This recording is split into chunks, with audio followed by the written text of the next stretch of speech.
जैन प्यारे साथियों, आशा करते हैं कि आप सभी अच्छे होंगे और आप सभी की तैयारी भी एकदम अच्छी चल रही होगी।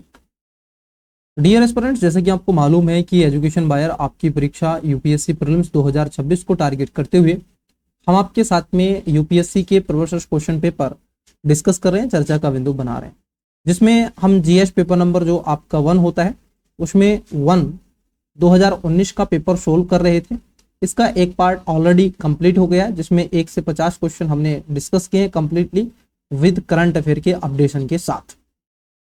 तो चलिए स्टार्ट करते हैं आज की क्लास का फर्स्ट क्वेश्चन की तरफ बढ़ते हैं, क्योंकि 50 नंबर का क्वेश्चन मैंने आपको दिया था और कई विद्यार्थियों ने उसका आंसर दिया था। बहुत ही बढ़िया आंसर आपने दिया था उसका, और जिसने नहीं दिया है तो वो भी दें और उस क्लास को आवश्यक रूप से देखें, तभी आप 2000 खासतौर पर जो 20 का या 19 का या आगे आने वाले क्वेश्चन को समझने में आपको क्या होगी, सहूलियत होगी। क्वेश्चन ये पूछा गया था आपसे 50 नंबर का कि भारत के संविधान की किस अनुसूची के अधीन जनजातीय भूमि का खनन के लिए निजी पक्षकारों को अंतरण आकृत और शून्य घोषित किया जा सकता है। देखो यहां पर क्वेश्चन क्या पूछा गया है, अनुसूची से क्वेश्चन पूछा गया है, तो विद्यार्थी 1 से 12 तक आपको अनुसूची पता होना चाहिए, मेरा ये मानना है, क्योंकि क्वेश्चन तो फिर भी रिपीट हो सकता है, दूसरी अनुसूची से आपसे क्वेश्चन पूछ सकता है। तो चलो एक एक करके बात करते हैं।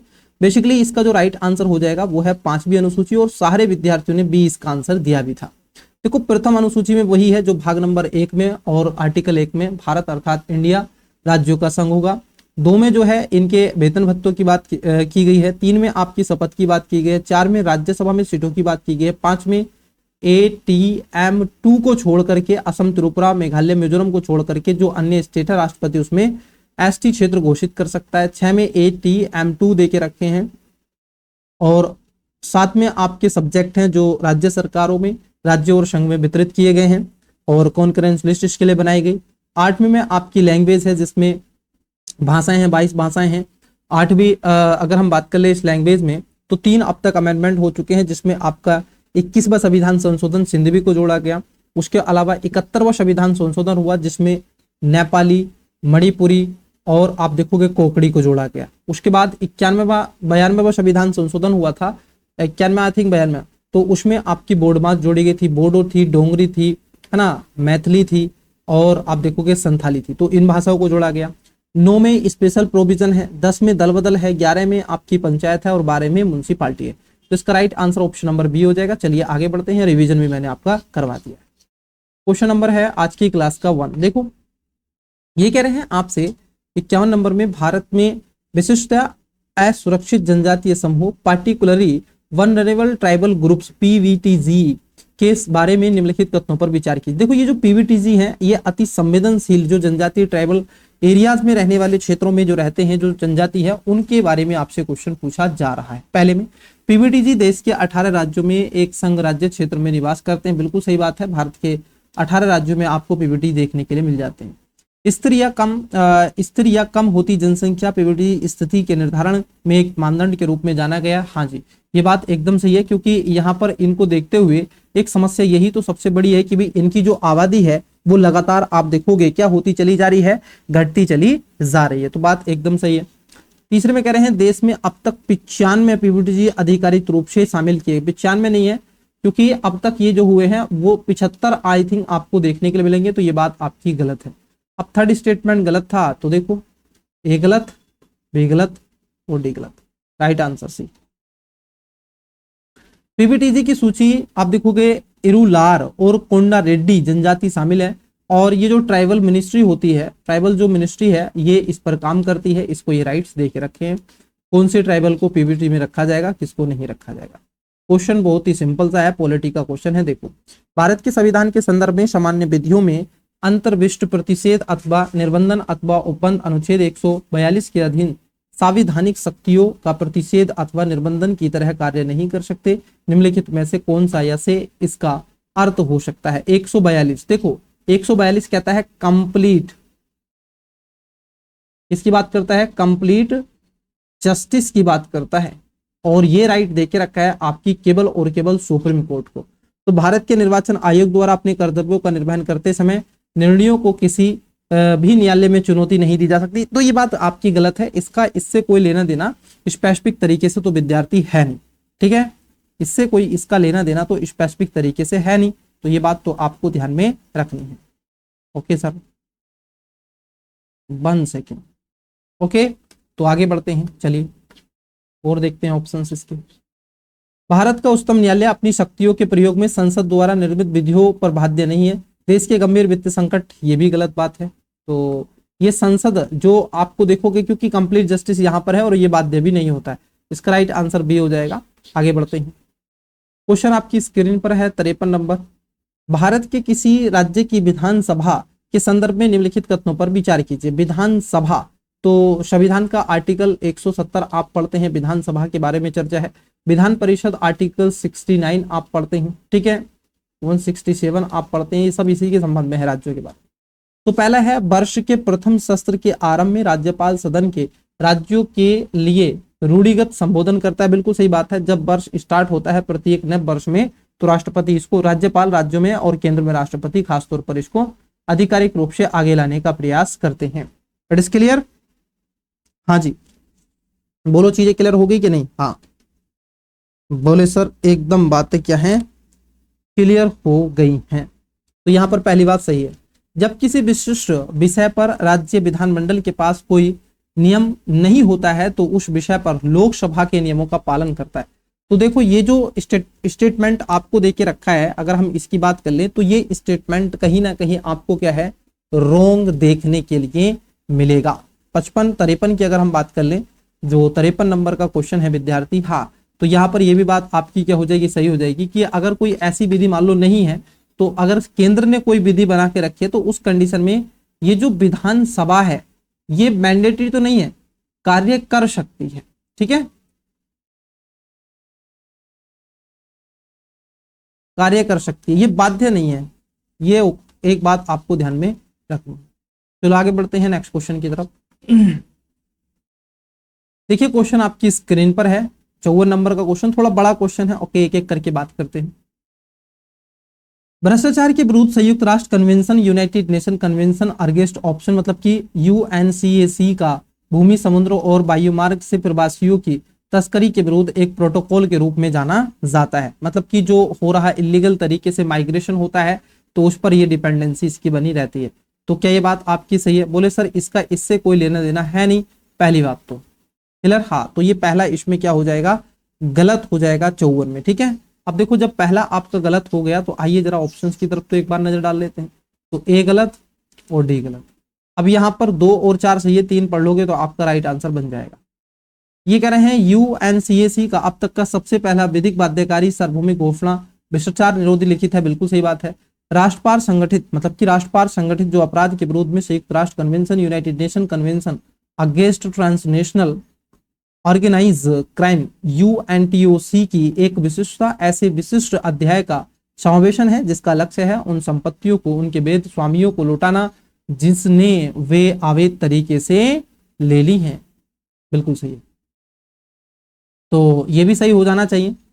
नहीं, तीसरा इसमें गलत है, इसको संपत्ति वगैरह को नहीं लौटाना वगैरह है, ठीक है, तो यहाँ पर तीसरा भी गलत हो गया। चौथा इसमें सही। अब देखो तीसरा गलत हो गया तो बी गलत, राइट आंसर 1, 2 और 4 हो जाएगा। मादक द्रव्य और अपराध विषयक संयुक्त राष्ट्र के कार्य, United nation office of drugs and crime, संयुक्त राष्ट्र के सदस्य द्वारा यूएनसीएसी और यूएनटीओसी दोनों के लिए क्रियान्वयन के सहयोग को क्या है, अधिदेशित करता है। हाँ जी, तो यहाँ पर 4 इसका राइट आंसर हो जाएगा। चलो आगे बढ़ते हैं। सी क्वेश्चन आपकी स्क्रीन पर है, निम्नलिखित कथनों पर विचार कीजिए। भारतीय वन अधिकार नियम 2027, माफ कीजिएगा, भारतीय वन अधिनियम 1927 में हाल ही में हुए संशोधन के अनुसार वन निवासियों को वन क्षेत्रों में उगने वाले बांस को काट गिराने का अधिकार है। बंबू जो होता है बांस को काट गिराने का, बिल्कुल ये एक गुण आप देखोगे वनस्पति कही जाती थी, लेकिन अब इसको इससे बाहर कर दिया गया है। और जो ट्राइब्स होते हैं इनको क्या है, वो राइट भी दे दिए गए हैं कि भी आप इसका क्या कर सकते हैं, काट सकते हैं। अब तो काट सकते हैं, लेकिन अब ये 2020-21 के बाद में आई थिंक किया गया, तो ये 19 का पेपर है, तो यहाँ पर ये बात आपकी गलत है। अब इनको अधिकार है। अगर हम देखें अभी वर्तमान में, पहले क्या थी, ये गुण हुआ करता था, गुण था तो पहले नहीं काट सकते थे, लेकिन अब काट सकते हैं, तो ये बात तो गलत है। अब तो काट सकते हैं, ध्यान में आपको रखना है। ठीक है, तो पहला गलत हो गया विद्यार्थी, पहला गलत, ए गलत और डी गलत। अब देखो तीन सही है, दूसरा पढ़ लेते हैं, इसमें राइट आंसर क्या होगा, यहां से मिल जाएगा। अनुसूचित जनजाति एवं अन्य पारंपरिक वनवासी वन अधिकारों की मान्यता अधिनियम 2006 के अनुसार बांस एक गुण वनोपज के रूप में भी इसको क्या था, जाना जाता था। हाँ ये बात सही है, इसको गौण वनोपज के रूप में भी आपको देखने के लिए मिलता है, तो सेकंड सही है। अब ये गौण की सूची से इसको बाहर निकाल दिया गया है, अब आप इसको क्या कर सकते हैं, इसका उत्पादन कर सकते हैं। तीसरा सही है, अनुसूचित जनजाति एवं अन्य पारंपरिक वन वासी वन अधिकारों की मान्यता अधिनियम 2006 वन निवासियों को गौण उपजों को स्वामित्व की अनुमति देती है। बिल्कुल सही बात है, और ये आप इसको काट सकते हैं, ये किसी पार्टिकुलर क्षेत्र में क्या है, लकड़ियां बिन सकते हैं, लकड़ियां सूखी लकड़ियों को काट सकते हैं। अच्छा ये क्वेश्चन मैं नहीं बताऊंगा, आपका ये क्वेश्चन है, आपके जीवन से जुड़ा हुआ क्वेश्चन है। भारत के संविधान का कौन सा अनुच्छेद अपनी पसंद के व्यक्ति से विवाह करने के किसी व्यक्ति के अधिकार को संरक्षित देता है? तो यहां पर पूछा गया मैरिज, विवाह, है ना। कल को आप क्या बनोगे, आईपीएस, आईएएस, आईआरएस, जब आप बनोगे ना ये तीनों कैटेगरी में से कोई कैटेगरी, तो आप कहोगे सर मैं तो आर्टिकल अपना यूज करूंगा, फंडामेंटल राइट जो है, तो कौन से में है, ए 19, बी 21, सी 25 और डी 29। देखो अब यहाँ पे ये तो आप काट दोगे, 25 तो धर्म से है, ये अल्पसंख्यकों से है, 29 तो ये तो काट दोगे, या तो होगा आपका 19 और या होगा 21। तो आपको इसका राइट आंसर क्या करना है, कमेंट्स बॉक्स में, कमेंट्स बॉक्स में कर देना है। चलो आगे बढ़ते हैं, बहुत इजी सा क्वेश्चन था। अब बेसिकली ये करंट अफेयर में था तो इसलिए आपसे पूछा गया था। क्वेश्चन आपकी स्क्रीन पर है 57 पहला, भारतीय पेटेंट अधिनियम के अनुसार किसी बीज को बनाने की जैव प्रक्रिया को भारत में पेटेंट कराया जा सकता है? भारत में पेटेंट कराया जा सकता है? नहीं बाबू, ऐसा कदापि नहीं है, भारत में आपको पेटेंट्स का अभी राइट्स यहाँ पर नहीं दिया गया है। तो पहला गलत, मतलब कि ये गलत। भारत में कोई बौद्धिक संपदा अपीलीय बोर्ड नहीं है, ये बात गलत है, भारत में अपीलीय बोर्ड है और इसको लेकर के, तो यहाँ पर देखोगे आपका भी गलत हो गया। तो बचा क्या, ऑप्शन नंबर सी, केवल 3। पादप किस्में भारत में पेटेंट कराए जाने के पात्र नहीं है, बिल्कुल सही बात है, तो सही पूछा गया था, ऑप्शन नंबर आपका आ जाएगा सी। चलो आगे बढ़ते हैं। पेटेंट मतलब कि एकाधिकार है, व्यापारिक एकाधिकार कहते हैं। पर्यावरण संरक्षण अधिनियम 1986 भारत सरकार को सशक्त करता है कि 1986 ये पर्यावरण के संबंध में है, और भारत सरकार को कैसे ये सशक्त करता है, पहला वह पर्यावरणीय संरक्षण की प्रक्रिया में लोक सहभागिता की आवश्यकता और इसे हासिल करने की प्रक्रिया को रीति का विवरण देता है। मतलब कि क्या कर रहे हैं कि जमीनी स्तर पर अगर आप काम करना चाहते हो तो जो आदिवासी होते हैं, मूलवासी होते हैं, उनको भी क्या करो, आप इसमें शामिल करो। तो क्या ये इस बात को परिभाषित करता है? 1 सेकेंड रुकिएगा विद्यार्थी, कॉल आ रहा है मुझे।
चलिए विद्यार्थी देखते हैं क्वेश्चन। तो देखो क्वेश्चन है पर्यावरण के बारे में पूछा गया और ये कह रहे थे आपसे वह पर्यावरण संरक्षण की प्रक्रिया लोक सहभागिता की आवश्यकता और इसे हासिल करने की प्रक्रिया या रीति का विवरण देता है। देखो यहाँ पर जैसे शब्द किया गया है, विवरण देता है, परिभाषित करता है ना, ये कुछ ऐसे कठोर शब्द होते हैं जो आपको देखते ही पता चल जाता है। ये नहीं कहता है, वो तो पर्यावरण वन संरक्षण अधिकार अधिनियम है जिसमें खासतौर पर 2006 का आदिवासियों को या फिर मैं कहूँ लोक सहभागिता को जो अधिकार देता है, तो ये बात गलत है।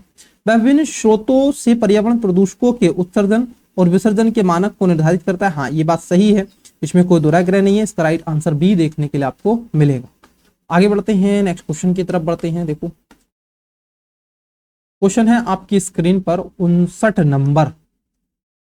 भारत में ठोस अपशिष्ट प्रबंधन नियम 2016 के अनुसार निम्नलिखित में से कौन सा कथन आपका सही है? 2016 का, अब ये क्वेश्चन करंट अफेयर का क्वेश्चन है, बिल्कुल आप देखोगे क्योंकि ये 16 का है तो अब आपसे पूछा गया था आगे ले जा करके, तो क्वेश्चन तो प्योर करंट अफेयर का बनता ही है। तो क्या राइट आंसर हो जाएगा इसका? करेक्ट आंसर देखो ये कह रहे हैं 5 कोटियों में परिभाषित करता है, नहीं, केवल नहीं। इन नियमों में अपशिष्ट भराव स्लो तथा अपशिष्ट प्रसंस्करण सुविधाओं के लिए सटीक और ब्यौरेवार मानदंड को उपलब्ध कराता है। बिल्कुल यहां पर ये बात आपकी क्या हो जाएगी, एकदम सही हो जाएगी। Right answer option number C. आगे बढ़ते हैं, क्वेश्चन है 60 नंबर। औद्योगिक रोजगार स्थायी आदेश केंद्रीय संशोधन नियम 2018 के अनुसार, ये भी क्या है क्वेश्चन आपका करंट अफेयर का क्वेश्चन है। यदि नियत अवधि रोजगार के लिए नियमों को क्रियान्वित किया जाता है तो फर्म या कंपनियों के लिए कामगारों की छटनी करना अपेक्षाकृत आसान हो जाता है। क्या हो जाता है? आसान हो जाता है। अस्थायी कामगारों के मामले में रोजगार समाप्त करने के लिए कोई नोटिस देना आवश्यक नहीं होता, जैसे एग्रीकल्चर में कि भाई आज आप काम पे हो, कल नहीं आओगे, हमें अपने खेत या खलियान का काम नहीं कराना है। तो इसका राइट आंसर सी हो जाएगा। इजी क्वेश्चन था, बेसिकली करंट अफेयर का था, इसमें समझाने वाली बात नहीं थी कुछ भी, है ना। हाँ 61 पे कह रहे हैं सेवा क्षेत्र उपनिगम किसके कार्य क्षेत्र के अधीन क्रियान्वित किया जाता है? देखो यहाँ पर एक स्कीम बेसिकली है सेवा क्षेत्र उपागम। ये जो सर्विस सेक्टर है ना, पहली बात तो किसमें आएगा, जैसे बैंक वगैरह में इत्यादि में आपको देखने के लिए मिलेगा। तो ये अग्रणी जो लीड बैंक योजना थी, लीड बैंक स्कीम, इसके तहत इसको रखा गया था और सर्विस सेक्टर में ये देखने के लिए आपको मिलता भी है। ठीक है।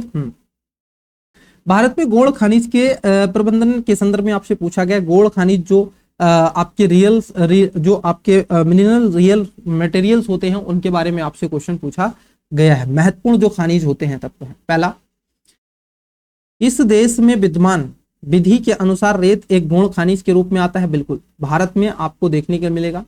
गौण खनिजों के खनन पट्टे प्रदान करने की शक्ति राज्य सरकार के पास होती है, किंतु गौण खनिजों के प्रदान करने से संबंधित नियम बनाने की शक्ति केंद्र सरकार के पास होती है। नहीं, इसमें सभी इसका देख रेख रूल रेगुलेशन सारे अधिकार राज्य सरकारों को होते हैं, केंद्र सरकार को कदापि नहीं होते। तो 2 इसका गलत हो गया, पहला सही है। गौण खनिजों के अवैध खनन को रोकने के लिए नियम बनाने की शक्ति बिल्कुल राज्य सरकारों को देके रखी है। तो 1 और 3 right answer option number C हो जाएगा। देन आगे बढ़ते हैं। गौण खनिज आप सभी जानते भी हैं, जो मिनरल्स आप देखोगे आपके आते हैं माइनर मिनरल्स, जैसे खनिज और खान खनिज एक्ट 1957 के तहत रेत, पत्थर, बजरी, मिट्टी इत्यादि को रखा गया। स्टेट गवर्नमेंट को ये राइट होते हैं। रॉयल्टी नियमावली, पट्टे राज्य सरकारें बनाती है, रूल रेगुलेशन सारी चीजें। चलो 63 नंबर क्वेश्चन। निम्नलिखित कथनों पर विचार कीजिए, कौन सा कथन यह सही है आपका? पहला, भारत का अधिकांश विदेशी ऋण सरकारी सत्वों के ऋणी के आप देखोगे द्वारा होता है। मतलब कि जो ज्यादा से ज्यादा जो ऋण होता है वो देखा जाता है कि सरकार ही लेती है इसको, जबकि ये बात आपकी गलत है, क्योंकि इसमें होती है एक्सटर्नल कॉमर्शियल बोरोइंग। तो ये तो दोनों करते हैं, गवर्नमेंट भी करती है और प्राइवेट कंपनी भी करती है, तो ये तो दोनों करते हैं, पहला गलत। भारत का सारा देखो कठोर शब्द है सारा, विदेशी ऋण आप देखोगे डॉलर में आता है, नहीं ये बात गलत है भाई। ये आपका यूरो में भी आता है, येन में भी आता है, पाउंड में भी आता है, गोल्ड में भी आता है ना, अलग अलग आता है। तो इसका right answer option number D हो जाएगा, सारा ऋण। हाँ ये कहते हैं अधिकतर जो ऋण है वो आपका किस में आता है, तब तो हो जाता सही। चलो भारत की किसी वाणिज्यिक बैंक की परिसंपत्ति में निम्नलिखित में से कौन सा शामिल नहीं है? परिसंपत्ति का मतलब कि एसेट, एसेट्स कौन सा नहीं होता है? जो आपने क्या है इसमें निवेश, निवेश निवेश नहीं जमा। अगर मान लीजिए हमने क्या है इसमें जमा डिपॉजिट, हमारा पैसा है बैंक के अंदर, तो ये उसका खास तौर पर क्या है नहीं होता है। तो हम अपने जमा को कभी भी निकाल सकते हैं, भैया अकाउंट धारक हैं तो हम कभी भी अपना पैसा निकाल सकते हैं। तो ये मेरा पैसा है, ना कि बैंक का पैसा होता है। भारत के संदर्भ में मुद्रा संकट के जोखिम को कम करने के लिए निम्नलिखित में से कौन सा या किन कारकों का योगदान? मुद्रा जोखिम, मुद्रा जोखिम मतलब कि आपकी जो मनी है उसकी हालत बहुत ज्यादा दयनीय हो चुकी है, तो उस कंडीशन में आप क्या कर सकते हैं? पहला, भारत के आईटी सेक्टर में विदेशी मुद्रा अर्जित कर सकते हो।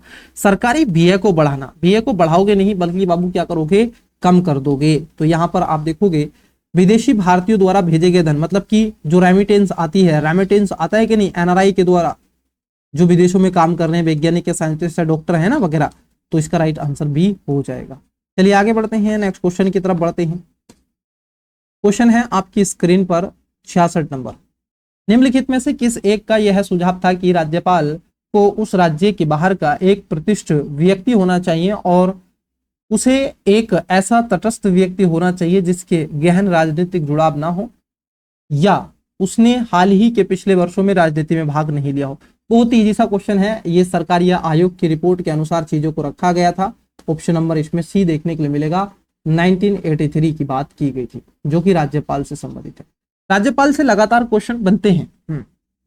तो आपसे कह रहे हैं यहाँ पर कि पंजीकृत विदेशी पोर्टफोलियो निवेशकों द्वारा उन विदेशी निवेशकों को जो स्वयं को सीधे पंजीकृत कराए बिना भारतीय स्टॉक बाजार का हिस्सा बनना चाहते हैं, निम्नलिखित में से क्या होता है? तो इसको बोलते हैं पी नोट्स। आपने देखा होगा पी नोट्स, पार्टिसिपेटरी नोट्स, जिसको वचन प्रपत्र कहते हैं, इसको कहते हैं पार्टिसिपेटरी नोट्स। तो सहभागिता पत्र होता है जो कोई भी विदेशी फॉरेनर है, वो भारत में नहीं है लेकिन वहीं से रह करके क्या कर सकता है, भारत में आप देखोगे निवेश कर सकता है।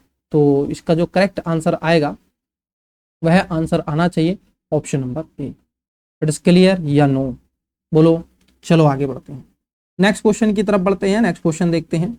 क्वेश्चन है 68 नंबर। निम्नलिखित कथनों पर विचार कीजिए। विधि के अनुसार प्रतिपूरक नवीकरण कोष प्रबंधन एवं योजना प्राधिकरण राष्ट्रीय तथा राज्य दोनों स्तर पर होते हैं। तो कहां पर होते हैं? ये दोनों स्तर पर आपको देखने के लिए मिलते हैं, बिल्कुल सही है। प्रतिपूरक नवीकरणीय निधि अधिनियम 2016 के अधीन चलाए गए प्रतिपूरक नवीकरणीय कार्यक्रम लोगों की सहभागिता अनिवार्य है, मतलब कि मैंडेटरी है। ऐसी बात जब भी होती है तो ये होता है एक्सट्रीम वर्ड, कठोर शब्द होता है। तो यहाँ सेकंड स्टेटमेंट गलत है, पहला स्टेटमेंट सही। Right answer option number A. That's it. आगे बढ़ते हैं नेक्स्ट क्वेश्चन की तरफ। देखिए बहुत ही इजी सा क्वेश्चन है। भारत में दूरसंचार, बीमा, विद्युत आदि क्षेत्र में जैसे क्षेत्रों में स्वतंत्र नियामकों का पुनरीक्षण निम्नलिखित में से करते हैं। तो कौन इसमें खासतौर पर यह पुनरीक्षण करता है, इसके बारे में आपसे क्वेश्चन क्या है बाबू, पूछा गया है। तो दीजिए इसका राइट आंसर। कैसे आप इसका करेक्ट आंसर निकाल सकते हैं? बहुत ही इजी सा क्वेश्चन हो जाएगा, अगर आप करना चाहें तो बहुत अच्छे से में कर सकते हैं। तो क्या वित्त आयोग इस पे काम करेगा? बोले सर नहीं। तो 3 हटा दो। नीति आयोग करेगा? बोले सर नहीं, ये भी नहीं करेगा। कौन करेगा? संसद और संसदीय विभाग, जो स्थायी समितियां होती हैं वो खासतौर पर इसमें काम करती हैं। तो 5 गलत है। Right answer option number A. Option से आप इसको एलिमिनेट कर सकते थे, बड़ा ही इजी था। चलो आगे बढ़ते हैं। हाँ जी, पंचवर्षीय योजना वेरी वेरी मोस्ट इंपोर्टेंट है आपकी। तो ये आपका होमवर्क हो गया आज का, है ना। पंचवर्षीय योजनाएं आपको देखनी पड़ेंगी। भारत की पंचवर्षीय योजना के संदर्भ में कथनों पर विचार कीजिए। बहुत ही स्पेशल क्वेश्चन है। हाँ, पहला, दूसरी पंचवर्षीय योजना से बुनियादी तथा पूंजीगत वस्तु उद्योगों के प्रतिस्थापन की दिशा में आप देखोगे क्या है, बहुत ज्यादा मात्रा में जोर दिया गया। मोहन लोबिश मॉडल पर यह आधारित था। और सेकंड पंचवर्षीय योजना ये आप देखोगे आपकी 1 अप्रैल से 31 मार्च 1956 से ये स्टार्ट होती है और 5 वर्ष 61 तक के लिए, ठीक है। चौथी पंचवर्षीय योजना में संपत्ति तथा आर्थिक शक्ति के बढ़ते संकेंद्रण की पूर्व प्रवृत्ति में सुधार को खासतौर पर उद्देश्य से अपनाया गया था। 5 वर्षीय पंचवर्षीय योजना, 5वीं पंचवर्षीय योजना में पहली बार वित्त क्षेत्र की योजना के अंग के रूप में शामिल किया गया। मतलब कि हम फाइनेंशियल इंक्लूसिवनेस को आगे बढ़ावा देने का प्रयास करेंगे। तो ये बात तो गलत है यहाँ पे, दूसरा सही है, पहला यहाँ पर सही हो जाएगा। तो ऑप्शन नंबर आपका ये हो जाएगा। ऐसे ही कई बार क्वेश्चन आपसे पूछा गया है, तीव्र और समावेशी विकास, 12वीं पंचवर्षीय योजना, 11वीं पंचवर्षीय योजना, 9वीं पंचवर्षीय योजना और 8वीं पंचवर्षीय योजना। ये इसलिए है एलपीजी के समय ये की गई थी। आगे बढ़ते हैं नेक्स्ट क्वेश्चन। देखो क्वेश्चन है 71 नंबर। क्या है 71? एशियाई आधारित संरचना विकास निवेश बैंकिंग, मतलब कि ये कह रहे हैं आपसे एशियन इंफ्रास्ट्रक्चर इन्वेस्टमेंट बैंक जो है आपका AIIB के सदस्य। तो 80 से अधिक सदस्य राष्ट्र है। हाँ जी बिल्कुल सही बात है। भारत इसमें सबसे बड़ा शेयर धारक है। अब ये जो क्वेश्चन है यहाँ पर अगर आप देखो सबसे बड़ा, ये गलत है विद्यार्थी, तो बी गलत और डी गलत। एशिया बैंक से बाहर का कोई सदस्य नहीं है, ऐसी कदापि बात नहीं है। इसमें एशिया से अलग के भी क्या है आपके सदस्य या मेंबर आपको देखने के लिए मिल जाते हैं, इसलिए इसका राइट आंसर क्या होगा? ऑप्शन नंबर आपका ए हो जाएगा। क्वेश्चन है आपकी स्क्रीन पर 72। हाल ही में भारतीय बैंकों और वित्त संस्थाओं द्वारा अंतर ऋणदाता मतलब की करार इंटर क्रेडिट एग्रीमेंट पर हस्ताक्षर करने का क्या उद्देश्य था? तो देखो ये जो उद्देश्य किया गया था वित्त संस्थाओं के द्वारा और बैंकों के बीच में, तो ये कंडीशन ऐसी थी कि भाई जो सिचुएशन है, जैसे पैसा आपने बहुत ज्यादा किसी को दे दिया हो, तो उस कंडीशन में क्या था, 50 करोड़ या उससे अधिक की दबाव युक्त परिसंपत्ति मतलब कि स्ट्रेट एसिड जो भी है, जिसको आप क्या बोलते हैं, एनपीए कहते हैं, जो सहसंग उधारी मतलब कि कॉन्सेंट्रेटेड लैंडिंग के अंतर्गत है, अधिक तेजी से समाधान का लक्ष्य निर्धारित किया गया था दोनों के मध्य। आगे बढ़ते हैं नेक्स्ट क्वेश्चन की तरफ। देखो सार्वजनिक क्षेत्र के बैंकों के अध्यक्षों का चयन कौन करता है? तो इनका जो चयन करता था ये करता था आपका बैंक बोर्ड ब्यूरो, लेकिन अब इसको बदल दिया गया है, अब कर दिया गया है आपको करंट में बताना है। चलो इसका आप बताइएगा, इसका नाम परिवर्तन कर दिया गया। मैं आपसे पूछता हूं, अब बैंक बोर्ड ब्यूरो का क्या है, नाम परिवर्तन कर दिया गया है। अब ये आपको बताना है क्या है कमेंट्स में, तो आप कमेंट्स में बताइए क्या है इसका नया नाम। तो ये क्या है, इसको देख रेख करता है, इनके जो अध्यक्ष होते हैं उनको खासतौर पर देखता रहता है और उनकी नियुक्ति की सुझाव भी देता है। क्वेश्चन है आपकी स्क्रीन पर 74 नंबर। निम्नलिखित तत्वों पर विचार कीजिए। पहला, पेट्रोलियम और प्राकृतिक गैस नियामक board, petroleum and natural gas regulatory board मतलब कि PNGRB भारत सरकार द्वारा स्थापित प्रथम नियामक निकाय के रूप में जाना गया। क्या बात आपकी सही है? बोले सर प्रथम तो नहीं है, भारत द्वारा स्थापित प्रथम बोर्ड ऐसा नहीं है। PNGRB का एक कार्य गैस के लिए प्रतियोगी बाजारों को सुनिश्चित करना है। PNGRB के निर्णयों के विरुद्ध अपील विद्युत अपीलीय प्राधिकरण के समक्ष होती है। हाँ ये बात आपकी सही हो जाएगी। तो 74 में जो राइट आंसर बनेगा, देखो पहला गलत है इसमें, दूसरा तीसरा सही है। पहला गलत हो गया तो आंसर ऑटोमेटिकली आप एलिमिनेट कर सकते थे। Option number B correct answer है। चलो आगे बढ़ते हैं। ये क्वेश्चन आपसे लाइव हाई वाईफाई पर क्वेश्चन पूछा गया है। इन सब के अलावा आपसे क्वेश्चन पूछ लिया गया है, आप देखोगे लॉन्ग टर्म इवोल्यूशन मतलब कि संचार प्रौद्योगिकी में LET और BOLTE। अभी जो आप वॉइस ओवर लॉन्ग टर्म पर जो आप बात करते हैं, तो आज आप वीडियो कॉल कर देते हैं, VoLT के माध्यम से होता है। तो LT थी तो उस पर ऑडियो कॉल ही होती थी, केवल फोन कॉल। तो यहाँ पर पूछा गया आपसे, दीजिए इसका राइट आंसर। पहले में कह रहे हैं कि LET को साधारणतः 3G के रूप में वर्गीकृत किया जाता है तथा वोल्ट E को साधारणतः 3G के रूप में वर्णित किया जाता है। नहीं नहीं, ये 4G है विद्यार्थी, ये 4G है। क्या है? 4G है, तो गलत है आपका। LTE डेटा अलॉगरिथम तकनीकी है और वॉइस एक वॉइस ओनली तकनीक है। नहीं, ये बात आपकी गलत है। इसमें न केवल वॉइस है बल्कि आप देखोगे ये long term voice over long term evolution के रूप में इसको जाना गया है। तो ये बात भी आपकी गलत हो जाएगी। तो इसका राइट आंसर ऑप्शन नंबर क्या है? डी हो जाएगा। आपने देखा होगा आपके फोन में कॉल भी चलती रहती है, फोन कॉल, और आपके फोन में इंटरनेट भी चलता रहता है, वो रीजन है इसकी वजह से।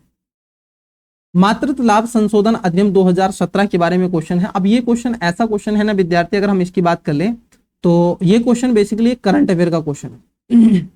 गर्भवती महिलाएं प्रसव 3 महीने और प्रोशन आप देखोगे 3 महीने के लिए सेवानिवृत्त अवकाश, बिल्कुल स्पेशल लीव पिटिशन यहाँ पर इनको अधिकार है, या मैं कहूँ इनको लेकर के लीव जो ऐड है वो इनको मिला हुआ है।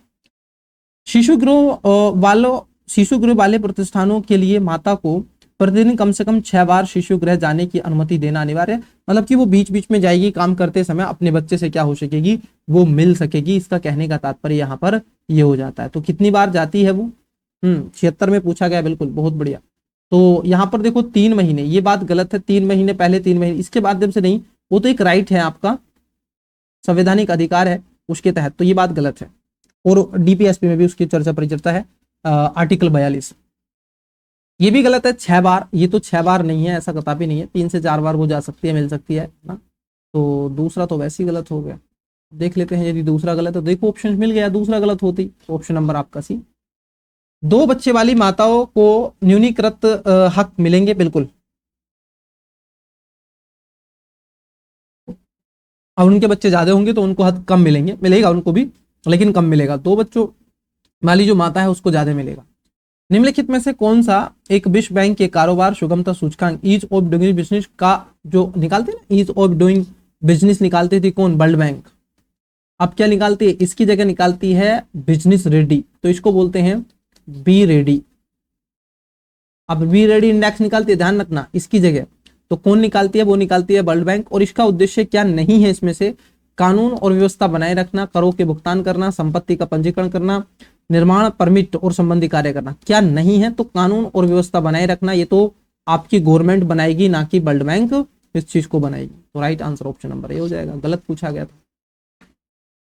क्वेश्चन है 78 नंबर, भारत में निम्नलिखित में से किस में एक महत्वपूर्ण विशेषता के रूप में विस्तारित उत्पादक दायित्व आरंभ किया गया। तो ये जो विस्तारित उत्तरदायित्व आरंभ था, इसको खासतौर पर जो कंपनी है ई अपशिष्ट प्रबंधन और हस्तन 2011 नियम के तहत इसको लाया गया था, ताकि जो भी कंपनी है उनका एक दायित्व हो सके, भाई उन्होंने उत्पादन किया है तो उस कचरे को भी तो वो हटवाने में सहयोग कर सके।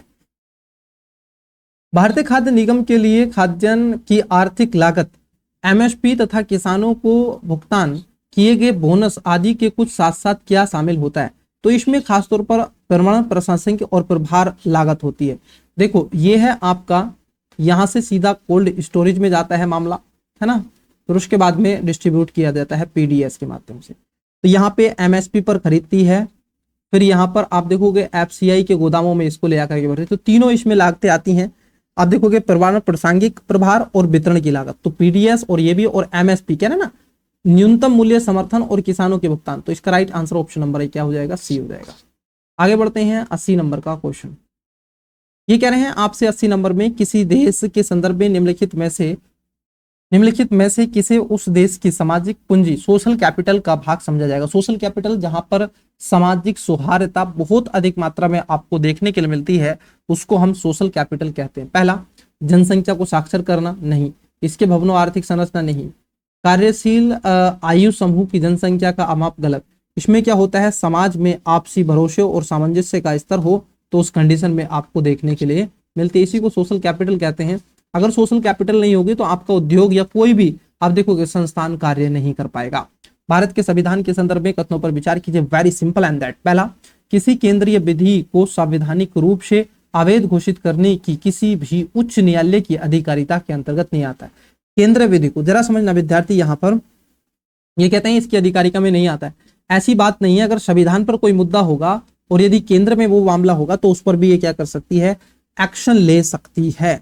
81 में, हाँ, भारत के संविधान के किसी भी संशोधन पर भारत के उच्चतम न्यायालय के द्वारा प्रश्न नहीं उठा। अरे भाई ये तो बात गलत है भाई, अंतिम व्याख्याकार तो यही है और बेसिक स्ट्रक्चर की थ्योरी क्या चल, तो यहाँ पर संविधान संशोधन पर ऐसा तो नहीं संविधान में संशोधन कर रहे, तो उस समय सुप्रीम कोर्ट हमारी एक्टिव हो जाती है केशवानंद भारती बनाम केरल मामले के तहत।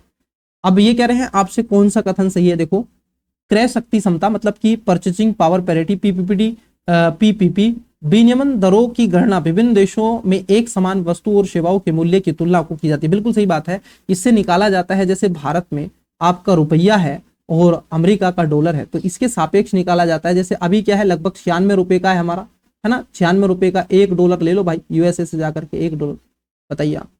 पीपीपी डॉलर के संदर्भ में भारत विश्व की 6ठी सबसे बड़ी अर्थव्यवस्था है। देखो उस समय हो गई थी, 6ठी नहीं थी, उस समय तो बढ़ गई थी, लेकिन आज कंडीशन क्या है, पुनः 6 पे आ गई है। इसकी क्या आ गई है, पुनः 6 पे आ गई है, ये पुनः हो चुकी है, लेकिन पहले नहीं था।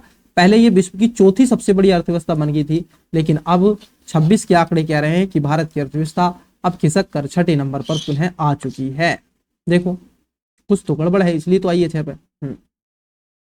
भारत में पिछले 5 वर्षों में खरीफ की फसलों की खेती के संदर्भ में निम्नलिखित तथ्यों पर विचार कीजिए। क्या पूछा गया, 2 ही प्रकार की फसलें होती हैं, एक होती है खरीफ की खेती, बिल्कुल, एक होती है आपकी रबी की खेती, जायद की खेती इनके बीच में आ जाती है। तो धान की खेती के अंतर्गत क्षेत्रफल अधिकतम है। देखो जो धान का क्षेत्रफल है, अगर हम उसकी बात कर लें तो ये बात तो सही है कि भी धान के क्षेत्र के अंतर्गत क्षेत्रफल आपको अधिकतम देखने के लिए मिलता है खरीफ में बेसिकली, बिल्कुल। ज्वार की खेती के अंतर्गत क्षेत्र तिलहनों की खेती के अंतर्गत की तुलना में अधिक है। नहीं, ज्वार बाजरा थोड़े से क्षेत्र में होता है, लेकिन जो तिलहन होता है ना, जरा समझना, वो बहुत अधिक मात्रा में भारत में होता है। कपास की खेती का क्षेत्र गन्ने की खेती के क्षेत्र की तुलना में अधिक है। हाँ बिल्कुल सही बात है। और गन्ने की खेती का क्षेत्र निरंतर, ये आप देखोगे निरंतर घट रहा है। ये जो निरंतर शब्द है ना, निरंतर बोले तो सतत, निरंतर, हाँ ये भी गलत है, ठीक है। तो अगर हम यहां पर बात कर ले, चौथा गलत था, तो बी गलत, सी गलत और डी गलत। राइट आंसर 1 और 3। चलिए आगे बढ़ते हैं नेक्स्ट क्वेश्चन की तरफ। तो एग्रीकल्चर से क्वेश्चन बेसिकली पूछे तो जाते हैं। भारत द्वारा आयातित कृषि जिन्सों में पिछले 5 वर्षों में निम्नलिखित में से किस एक का मूल्य के आधार पर अधिकतम आयात रहा। देखो मूल्य के आधार पर, याद रखो विद्यार्थी, जो आयात हम करते हैं बेसिकली इंपोर्ट करते हैं, तो वो क्या क्या करते हैं। तो सबसे ज्यादा हमारे यहाँ पर मसाले, ताजे फल, दलहन नहीं, सबसे ज्यादा होता है वनस्पति तेल। जो ऑयल आप देखोगे, ऑयल है, खाने वाला जो ऑयल होता है, उसका हम खासतौर पर आयात अधिक करते हैं। राज्य व्यवस्था के संदर्भ में निम्नलिखित में से किस एक को आप स्वतंत्रता की सर्वाधिक उपयुक्त व्याख्या के रूप में स्वीकार करेंगे। ओके, स्वतंत्रता मतलब कि अगर आप देखोगे संविधान का आर्टिकल 19 स्वतंत्रता का अधिकार ये कहता है, और ये 19 से आपका 22 तक देके रखा है। तो कौन सा होगा। राजनीति शासकों की तानाशाही के विरुद्ध संरक्षण गलत, नियंत्रण का अभाव, इच्छा अनुसार कुछ भी करने का अवसर नहीं। इसमें आना चाहिए स्वयं को पूर्ण रूप से विकसित करने का जो अवसर होता है, इसी को हम क्या कहते हैं, इसी को कहते हैं सर स्वतंत्र। मैं कहूँ खाने के लिए खाना अच्छा हो सके, पीने के लिए पानी हो सके, भाई मेरी इच्छा है अगर मैं रोजगार पा सकूं, IAS IPS बन सकूं, ये सब होते नहीं। हाँ बोले बिल्कुल सर, एकदम सही बात है। भारतीय रुपए की गिरावट रोकने के लिए निम्नलिखित में से कौन सा एक सरकार या भारतीय रिजर्व बैंक द्वारा RBI के द्वारा किए जाने वाला सर्वाधिक संभावित उपाय नहीं है। तो क्या नहीं है, बताओ क्या नहीं है, किसको रोकने के लिए, इसको रुपए की गिरावट को रोकने के लिए। तो क्या नहीं है, बहुत ईजी सा है। ये कह रहे हैं आपसे कि गैर जरूरी वस्तुओं के आयात पर नियंत्रण और निर्यात को प्रोत्साहन। ये तो सही है। भारतीय उधारकर्ताओं को रुपए मूल्य वर्ग के मसाला बोर्ड जारी करना, विदेशों में भारतीय रुपए में करेंसी में होता है, और इससे भारत में डॉलर आता है, जो खरीदता है उस पर इसका नकारात्मक या सकारात्मक जो भी है प्रभाव आपको देखने के लिए मिलता है। तो इसको दोनों करते हैं जारी, ये भी आपको ध्यान में रखना होगा। बहुत ही बढ़िया, चलिए आगे बढ़ते हैं। विदेशी, ये कह रहे हैं आपसे एक्सटर्नल जो आपका कॉमर्शियल बोरोविंग है उससे संबंधित दशाओं को आसान बनाना, ये तो सही है। एक प्रसारीकरण मौद्रिक नीति का अनुसरण, नहीं नहीं नहीं नहीं, कठोर मौद्रिक नीति आपको अपनानी पड़ेगी, संकुचित मौद्रिक नीति आपको अपनानी पड़ेगी, संकुचित मौद्रिक नीति आपको अपनानी पड़ेगी, ठीक है, विस्तारवादी नहीं। तो इसका राइट आंसर डी हो जाएगा, गलत पूछा गया था। आगे बढ़ते हैं, क्वेश्चन है 87 नंबर। देखिएगा पहले में कह रहे हैं आपसे क्या पूछा गया बेसिकली, भुगतान प्रणाली आंकड़ों के भंडारण storage of payment system data के संबंध में भारतीय रिजर्व बैंक के हाल ही का निवेदेशक, जिसे प्रचलित रूप से डेटा डिटेक्टिव के रूप में जाना जाता है, भुगतान प्रणाली प्रदाताओं पेमेंट सिस्टम प्रोवाइडर्स को आप देखोगे समादेशित करती है कि, ऐसा क्यों करती है। अब यहां पर आपको ऑप्शंस देके रखे हैं, इसका राइट आंसर आपको देना है। क्वेश्चन क्या भी नंबर का है, क्वेश्चन है 87 नंबर। हाँ देखो पहले में है भाई, यह सुनिश्चित करेंगे कि उनके द्वारा संचालित भुगतान प्रणालियों से संबंधित समग्र आंकड़े एक प्रणाली के अंतर्गत केवल भारत में भंडारित होने चाहिए। बिल्कुल सही बात है भाई, लेन देन के आंकड़े तो हम अपने देश में रखना चाहेंगे, विदेश में तो नहीं लेके जाएंगे। वे यह सुनिश्चित करेंगे कि इन प्रणालियों का स्वामित्व और संचालन सार्वजनिक क्षेत्र के उपगत ही करें। ऐसा नहीं है, ये पब्लिक प्राइवेट पार्टनरशिप पर भी क्या है जो मॉडल है उस पर काम कर देता है, तो ये बात गलत है। वह कैलेंडर वर्ष की समाप्ति तक भारत के नियंत्रक एवं महालेखा परीक्षक को समेकित प्रणाली की लेखा परीक्षा की रिपोर्ट प्रस्तुत करेंगे, ये भी बात आपकी गलत है। तो इसमें ये RBI को करेंगे, बेसिकली किसको करेंगे, RBI को रिपोर्ट। तो इसमें केवल एक सही है, बाकी के इसमें सब गलत थे। चलो आगे बढ़ते हैं नेक्स्ट क्वेश्चन की तरफ। क्वेश्चन है 88 नंबर। निम्नलिखित में से किसने अपने नागरिकों के लिए दत्त संरक्षण, डेटा प्रोटेक्शन और प्राइवेसी के लिए सामान्य दत्त संरक्षण विनियमन मतलब कि जनरल डेटा प्रोटेक्शन रेगुलेशन नामक एक कानून अप्रैल 2016 में अपनाया और उसका 25 मई 2018 से क्रियान्वयन शुरू कर दिया। अब ये डेटा से संबंधित बहुत ज्यादा मात्रा में ये जाना जाता है, ये यूरोपियन संघ का एक कानून है जिस पर ये काम करता है, जिसको बोलते हैं जीडीपीआर, जीडीपीआर। ठीक है, चलो आगे बढ़ते हैं। भारत ने इसके ही एवज में तो क्या किया था, आपको देखोगे नेशनल डेटा प्रोटेक्शन एक्ट 2019 लेकर के आया, फिर 21 में तब्दील किया, 23 में भी लेके आया था इसको। हाल ही में भारत ने निम्नलिखित में से किस देश के साथ नाभिकीय क्षेत्र के सहयोग क्षेत्रों और प्राथमिकरण और क्रियान्वयन हेतु कार्य योजना नामक सौदे पर हस्ताक्षर किए? तो किस देश के साथ में भारत ने ये किया था? तो क्या यूनाइटेड किंगडम के संयुक्त नहीं, किसके साथ में किया था? रूस के साथ में किया था, क्योंकि रूस हमारा एक मित्र राष्ट्रों में से एक है। हाँ, कभी ना भूलो कभी ना भागो। किसी अर्थव्यवस्था में मुद्रा गुणांक मनी मल्टीप्लायर निम्नलिखित में से किसके साथ बढ़ता है? देखो, मनी मल्टीप्लायर का मतलब होता है, जैसे मैं बात कर लूँ, ये 100 रुपए है ना, 100 रुपए मार्केट में आपको 10 जगह इसको लेके जाना है, 10 10 10 10 है ना, 10 10 लेके जाना है। जरा समझना, मैं आपको बहुत ही एग्जाम्पल, ये 10 10 मैं कहूं कि मान लो ये 10 रुपए रुके हैं और 90 के 90 रुपए क्या है, मार्केट के अंदर क्या है, इधर उधर चल रहे हैं, मतलब कि मार्केट में रन कर रहे हैं। तो ये क्या हो गया, मनी मल्टीप्लायर इससे बढ़ेगा। यदि जो आपकी मुद्रा है वो खासतौर पर क्या हो रही है, आपकी मार्केट में और चलायमान हो रही है, तो मनी मल्टीप्लायर बढ़ता है। लेकिन अगर मान लीजिए आरक्षण इसका बढ़ जाए, क्या बढ़ जाए, आरक्षण इसका बढ़ जाए, लोगों ने कहा हम तो सर 100 में से 50 रख लेते हैं और 50 ही रुपए चलाएंगे, है ना, हाँ, सबने कहा 5 5 रख लेते हैं हम 10 जने, तो 50 रुके 50 ही बचे, 50 चलेंगे, तो अब मनी मल्टीप्लायर क्या होगा, घट जाएगा। ये बात आपको ध्यान में रखना। तो बहुत ही स्पष्ट है, आरक्षित नकदी केस रिजर्व के अनुपात में जनता की बैंकिंग आदतों में तो बढ़ता है ना, तो जब जनता की बैंकिंग आदतें बढ़ती हैं ना तब, ठीक है, जनता की बैंकिंग आदतें बढ़ती हैं, वो कैश को एक स्थान से दूसरे स्थान पर लेकर के जाते हैं। बहुत ही बढ़िया क्वेश्चन है, ये करंट अफेयर का क्वेश्चन है। मनोरंजन हेतु डिजिटल प्रौद्योगिकी के संदर्भ में कथनों पर विचार कीजिए। अब देखो 91 नंबर का क्वेश्चन है, हाँ जी बिल्कुल, तो 91 में दीजिए इसका राइट आंसर। पहले में कह रहे हैं कि ये कह रहे हैं आपसे ऑर्गेमेटिक AR में एक छद्म वातावरण सर्जित होता है और भौतिक संचार से पूरी तरह बहिष्कार कर देता है। ऐसा नहीं है, आप रहते तो यहीं पर हैं, लेकिन आपकी मस्तिष्क वहां पर चला जाता है, आप रहते तो इसी वर्तमान स्पेस में ही हैं, तो ये गलत है। आभासी वास्तविकता वर्चुअल, आप देखोगे रियलिटी में कंप्यूटर द्वारा सर्जित प्रतिमाएं वास्तविक जीवन की वस्तुओं या परिवेशों पर आप देखोगे प्रक्षेपित हो जाती हैं। हाँ, ये बात कहीं ना कहीं आप कह सकते हैं, लेकिन ऐसा नहीं है। आभासी जो है वो वर्तमान की वस्तुओं पर या परिवेशों पर प्रक्षेपित हो जाती है, कि ऐसा नहीं है। आप रहोगे यहीं पर, जैसे लैपटॉप में आप बैठ के काम कर रहे हो भाई, तो यहीं पे आप काम कर रहे हो, लेकिन आप क्या है VR पे चले गए, वर्चुअल पर, तो आपने कोई कैमरा लगा लिया, मान लीजिए आंखों पे ऐसा कुछ लगा लिया है ना, इक्विपमेंट, तो उससे क्या है आपको लग रहा है कि मैं कहीं और हूं, लेकिन वास्तविक में तो आपकी बॉडी यहीं पर रखी है आपके रूम में, ऐसा थोड़ी नहीं आप चले गए। हाँ, AR व्यक्तियों को खासतौर पर क्या करता है, संसार में विद्यमान रहने देता है, और स्मार्टफोन PC देखिए कैमरे के उपयोग से क्या है, अनुभव उत्पन्न कराता है। बिल्कुल सही बात है, VR संसार के पृथक कर देता है और व्यक्ति को एक अलग धरातल पर ले जाकर के उसे पूर्णतः समग्र अनुभव कराता है। उसको लगता है मैं कहीं और चला गया, है ना। जैसे आपने देखा होगा VR के माध्यम से, इसके माध्यम से लोग आजकल क्या कर रहे हैं, वीडियो बनाते हैं, ड्राइविंग चलाते हैं, कार चलाते हैं, ओ कार इधर चली गई, गेम खेलते हैं, तो ये इसके ऊपर आता है।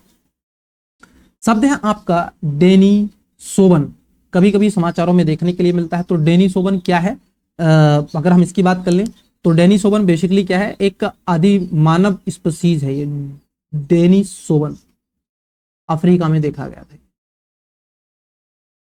ठीक है, एक मानव कंकाल है, पूरा पाषाण काल का पुराना, मतलब कि विज्ञान में हुए अभिनव विकासों के संदर्भ में निम्नलिखित में से कौन सा सही नहीं है। तो यहाँ पर सही नहीं पूछा गया है आपसे बेसिकली। तो ये कह रहे हैं विभिन्न जातियों के कोशिकाओं से किए गए DNA के खंडों को जोड़कर प्रक्रियात्मक गुणसूत्र रचे जा सकते हैं। नहीं, आप ये कदापि नहीं सकते, आप कोई गुणसूत्र नहीं रच सकते। गुणसूत्र तो आपके अंदर होते हैं, आप उसमें सुधार कर सकते हो, कमी है तो उसको दूर कर सकते हो, लेकिन आप नए गुणसूत्र नहीं रच सकते। हाँ, आगे बढ़ते हैं। आप जीन एडिटिंग कर सकते हो, जेनेटिक इंजीनियरिंग कर सकते हो, है ना, जीन मॉडिफाई आप कर सकते हो, लेकिन ये सब नहीं कर सकते। डिजिटल हस्ताक्षर, डिजिटल जो सिग्नेचर होते हैं, मोदी जी हर वर्ष आते हैं 15 अगस्त 26 जनवरी पे सिग्नेचर कर देते हैं। देखो 94 नंबर, ये कह रहे हैं आपसे एक ऐसा इलेक्ट्रॉनिक अभिलेख है जो इसे जारी करने वाले प्रमाणन अधिकारी की पहचान करता है। तो क्या इससे पहचान हो जाएगी? बोले सर अगर सिग्नेचर मान लीजिए मेरा है तो क्या मेरी इससे पहचान कर सकते हो आप? बोले सर नहीं, इससे पहचान कैसे कर सकते हो, तो डिजिटल है, इसमें फिंगरप्रिंट थोड़ा ही लगे हुए हैं, तो ये तो गलत है, ए गलत और डी गलत। इंटरनेट पर सूचना या सर्वर तक पहुंच के लिए किसी व्यक्ति की पहचान के प्रमाण के रूप में प्रयुक्त होता है? नहीं, इससे पहचान वगैरह नहीं होती है। तो तीसरा सही है, इलेक्ट्रॉनिक दस्तावेज पर हस्ताक्षर करने की एक इलेक्ट्रॉनिक पद्धति है और यह सुनिश्चित करता है कि मूल अंश अपरिवर्तित है। बिल्कुल, आपने एक बार सिग्नेचर किया फिर इसमें परिवर्तित ना कर सकते हैं आप, फिर इसको ऐसे ही रहने देंगे। चलिए आगे बढ़ते हैं, नेक्स्ट क्वेश्चन की तरफ बढ़ते हैं। 95 नंबर, परिधीय प्रौद्योगिकी मतलब कि ये कह रहे हैं वीअरेबल टेक्नोलॉजी के संदर्भ में परिधीय उपकरणों द्वारा निम्नलिखित में से कौन सा ऐसे कार्य निष्पादन किया जा सकता है या किए जा सकते हैं। तो कौन कौन से कार्य किए जा सकते हैं, बहुत ही बढ़िया क्वेश्चन है, उम्दा क्वेश्चन है। बिल्कुल, तो यह है किसी व्यक्ति का अवस्थान मतलब कि लोकेशन, किसी व्यक्ति की निद्रा मॉनिट, बिल्कुल सही है, और श्रवण दोष युक्त व्यक्ति की सहायता, बिल्कुल ये भी बात सही है। तो इसमें आपके क्या हो जाएंगे, जो परिधीय प्रौद्योगिकी है जिसको बोलते हैं वेरिएबल टेक्नोलॉजी, जैसे आपकी वॉच है ना, आर्टिफिशियल वॉच है वो काम करती है, फोन है आपका वो काम करता है, तो ये सब इसके अंतर्गत ही आते हैं। आरएनए अंतक्षेपण, आरएनए इंटरफेस, जिसको आरएनएआई प्रौद्योगिकी ने पिछले कुछ वर्षों में लोकप्रियता हासिल कर ली है। तो ऐसा लग रहा है जैसे अभी का क्वेश्चन है और अभी पूछ लिया गया, तो लोकप्रियता हासिल कर ली है, क्या कर रहे हैं, यह जीन अभी जीन अनिव्यक्तिकरण मतलब कि जीन लाइसेंसिंग साइलेंसिंग रोगोपचार के विकास में प्रयुक्त होता है। इससे कैंसर की चिकित्सा में रोगोपचार विकसित करने हेतु प्रयुक्त किया जा सकता है, बिल्कुल किया जा सकता है सर। इसे हार्मोन्स प्रतिस्थापित आप देखोगे रोग उपचार विकसित करने के लिए प्रयुक्त किया जा सकता है। ओके, हार्मोन्स नहीं बनाए जा सकते इससे, हार्मोन्स थोड़ा ही नहीं बना सकते हो, ये बात गलत है।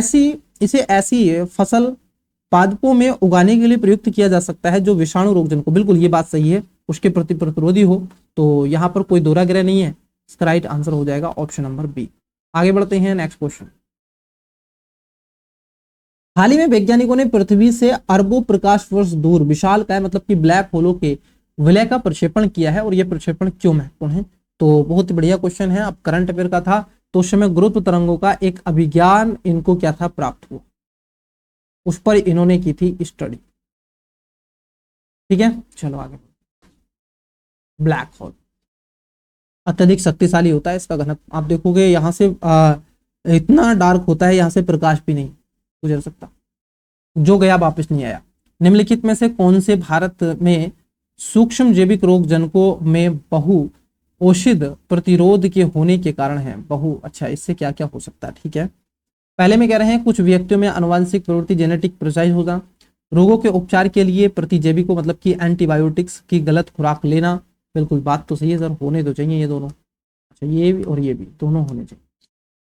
और देखते हैं इसका, अच्छा ओके, पशु फार्मिंग में प्रतिजैविक का इस्तेमाल करना, ठीक है, पशु फार्मिंग में प्रतिजैविक का अगर आप इस्तेमाल करोगे तो ऐसी संभावना हो जाएंगी। कुछ व्यक्तियों में चिकित्सीय रोगों की बहुलता का होना, तो ये बात गलत है। अब देखो तीसरा सही है, अब पहले को देख लेते हैं, कंफ्यूज यहाँ पर पहले में है थोड़ा। कुछ व्यक्तियों में आनुवंशिक पूर्ववृत्ति मतलब कि जेनेटिक प्रीडिस्पोजिशन का होना, सूक्ष्म जैविक रोग जनकों बहुल औषधीय होने के कारण, नहीं, तो यहाँ पे पहला गलत है, पहला गलत है, सेकंड सही है और आपका थर्ड सही, तो इसका राइट आंसर हो जाएगा ऑप्शन नंबर बी। चलिए आगे बढ़ते हैं, नेक्स्ट क्वेश्चन।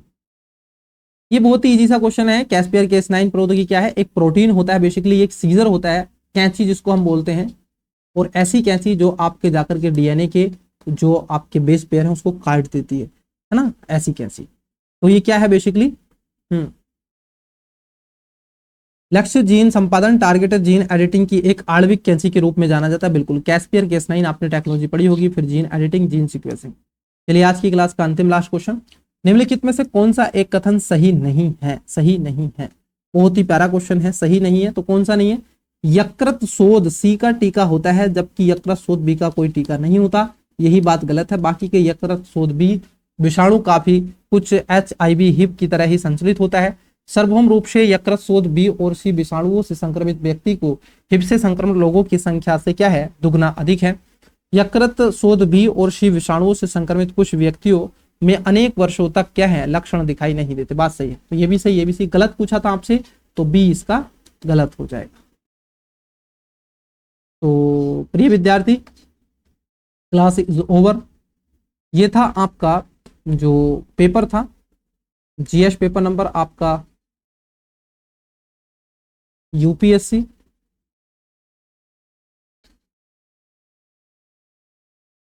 प्रीलिम्स 2000 माफ कीजिएगा, ये 2021 नहीं है, 19 का paper, GS paper number 1, it is complete. चलिए, तो जल्दी हम आपसे पेपर नंबर जो आपका 2020 का होगा उस पर चर्चा परिचर्चा करते हैं। तो मन लगा के पढ़ते जाइएगा, और हाँ, अभी तक चैनल को सब्सक्राइब नहीं कर लेना, वीडियो को लाइक कर देना, अपना फीडबैक देना मत भूलना, आपको सेशन कैसा लगा। Best of luck, bye.